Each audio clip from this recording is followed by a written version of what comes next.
I am here at Holt Park, and I'm fixing to do a little something that I've been thinking about for months, really probably close to a year, and that is walk a mile without stopping.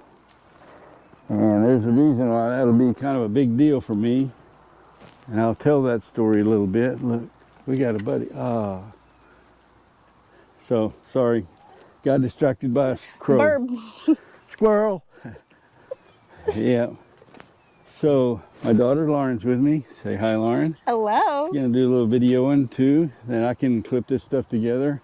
I think I want to start from the bench, Lauren. And this is gonna be, like I say, a pretty good challenge for me. So I'm gonna sit down. I mean, just walking from the truck to here, that's extra. So this walking trail is allegedly exactly 1 mile. So good and rested, I'm gonna try to walk a mile for probably, well, I know for the first time since around 2006. So that would be what, 18 years. Alrighty. And we're off. Okay, so I had a short rest, probably about 2 minutes. Don't need much. And I'm going to start by explaining why this is a challenge for me. It goes back a pretty long time ago. And well, first of all, I smoked. Stupidly, I smoked from sometime in my early 20s. I started like full-time smoking. And I quit in 2022.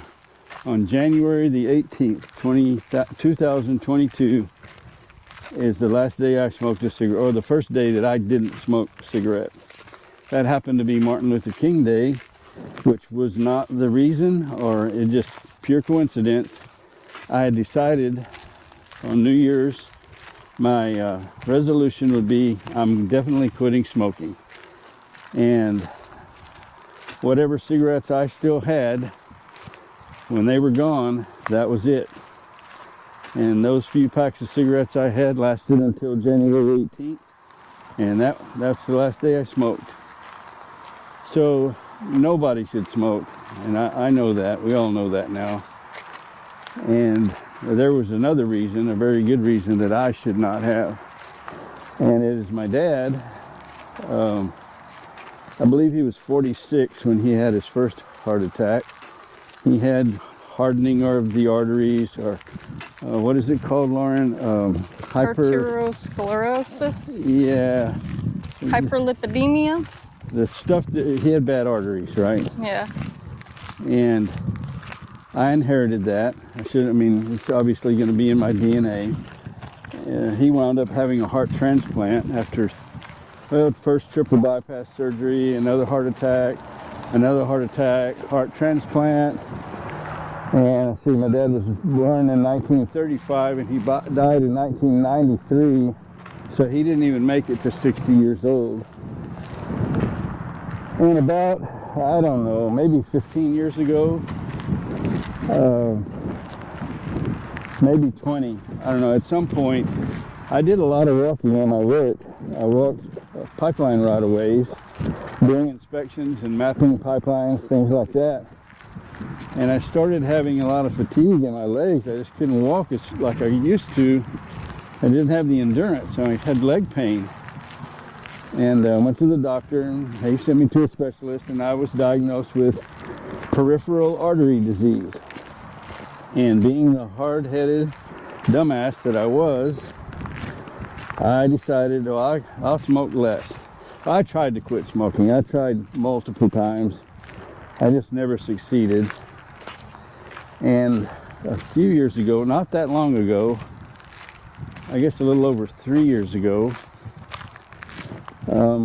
my leg pain had gotten so bad, I was in constant pain. And it was like little explosions all in my legs, electrical shocks, burning. It's hard to describe the sensation, but it wasn't fun.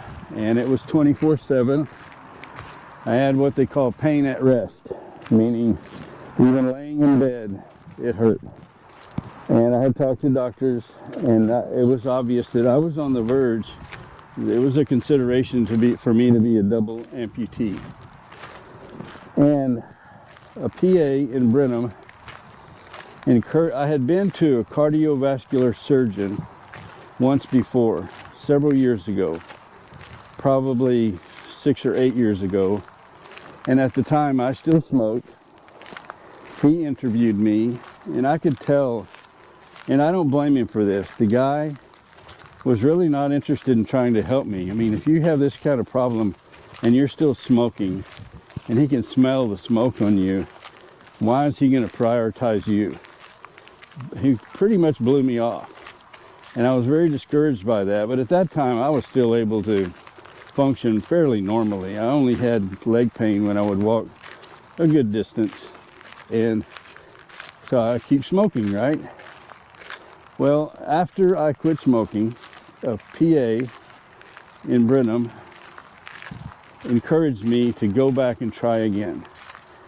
So I did, and I found a cardiovascular surgeon in Temple, Texas, Dr. Jack Eitzen, and he took me on and said he thought he could help me, and it's worth a shot rather than amputating your legs, right? And I agreed, it's worth a shot. So I had surgery where they did a bunch of roto-rootering in my groin area, and they put in 2 or 3 stents. And at that time, when I went in for the surgery, I had no detectable pulse in my ankles. They got this little machine. What is it where you can hear your pulse? Like The Doppler? Yeah, Doppler. Something. I thought it's not a sonogram. Ultrasound? No, ultrasound. Yeah. They'll Anyway, use Doppler and ultrasound. boy, when they put that microphone to my ankles, and I could hear it, whoosh, whoosh, whoosh. And the doctor was smiling, and the surgeon was smiling, and the nurse was smiling, and they're like, it worked. This is better than I could have, the surgeon is telling me this is better than I could have ever expected. So in the post-surgery consult, he explained to me how I could make this, I mean, the disease didn't go away. So I still have the potential of developing blockage. And those stents don't last forever. But one of the things he strongly suggested is that I lose weight. Well, having quit smoking, I had gained quite a bit of weight. And I did not immediately heed his advice, but there came a time that I did, and that was this year that I decided to be serious about losing weight. I was at the point that I could walk maybe about 800 or 1,000 feet or so, which compared to before surgery was miraculous. But that's still not very far to be when your legs lock up like they're 2x4s. My muscles would be so much in spasm that it's not that I don't have the desire to keep walking. The functionality of my legs just wasn't there, and it hurt. So if you think about it, if you go for a long walk, whatever weight you are now, pick up a 50-pound bag of horse feet or dog feet or 2 25-pound weights and start walking. Well, of course, you're working your body harder, and you're going to get tireder. And I mean, that's 50 pounds you're carrying. It's quite a load. So I decided I was going to lose at least 50 pounds. And I started on January 1st. I was doing pretty good, making a lot of progress. I don't remember how much I had lost, maybe 10, 15, 18 pounds. I believe it was about March that my regular doctor, Dr. Pierce, she prescribed for me, because of that, I had blood work come back, had type 2 diabetes, oh joy. So she prescribed for me Manjaro, and I started taking Manjaro, and that really curbed my appetite and helped me stop eating. It helped with my diet for sure. And my diet is no sugar, low carbs. I shoot for under 30 grams of carbs a day, and a lot of days under 20. Currently, as of this morning, I've lost a total of 63 pounds. Wow. And my A1C, which is the long-term measurement of your blood glucose or blood sugar, right? Yes, over time. I started out at, I believe it was 8.5, well into the type 2 diabetes range.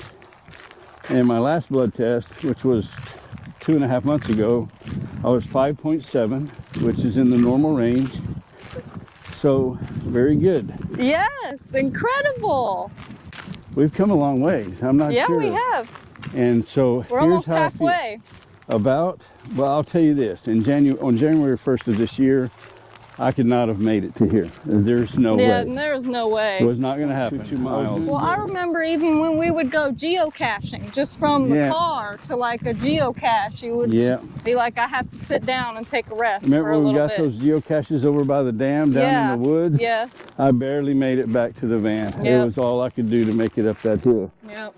So this is a miraculous, I mean, not miraculous, it's from your willpower and hard work. I'm not carrying that 50-pound sack of feed and then some. Yeah. And 3 5-pound bags of cat food. And your muscles have blood flow now too. Yep. But now both of my feet are slightly numb. I got a little bit of burning in my calves, which may be true for anybody that is. I've lost a lot of weight and taken some medicine that's helped and got blood flow to my legs, but that doesn't mean I'm not out of shape. Oh my God, Dada, you're gonna make it. I think so. I'm so proud of you. I'm kind of proud of doing this too. I was very skeptical, to be honest with you. I was very tempted to sit down at that the bench over there at the half-mile point, and I was super duper tempted to sit down and just rest for a couple of minutes at this last one that we passed. But I see the green bridge that we crossed coming into here. It's in sight. And so now we're probably at least 9/10 of a mile, I'm thinking. Something close to that. Yep. And my calves are starting to really spasm. They're getting pretty tight. I would say my right foot's about 50% numb. I can still feel it though. It hasn't gone completely numb. And it used to, like I said, before my surgery, if I walked, I don't know, a couple of 100 feet, 300, 400 feet, if I walked a little ways, both of my feet would be numb. And my calves would be just completely locked up, like boards. See, I so wish I could do what that lady's doing. Well, jog. Someday you will. Yeah. So I started out by walking short distances, and now I'm about to go a mile. Maybe I need to start jogging short distances. Like walk further, but when I go just to the end of the street and back, just a little jog. Who knows? Maybe someday soon I'll be doing a 4-minute mile. And this is the start and finish line. Checkered flag. Woo! I did it. Wow, that's cool. You did it! It feels good. Hell yeah!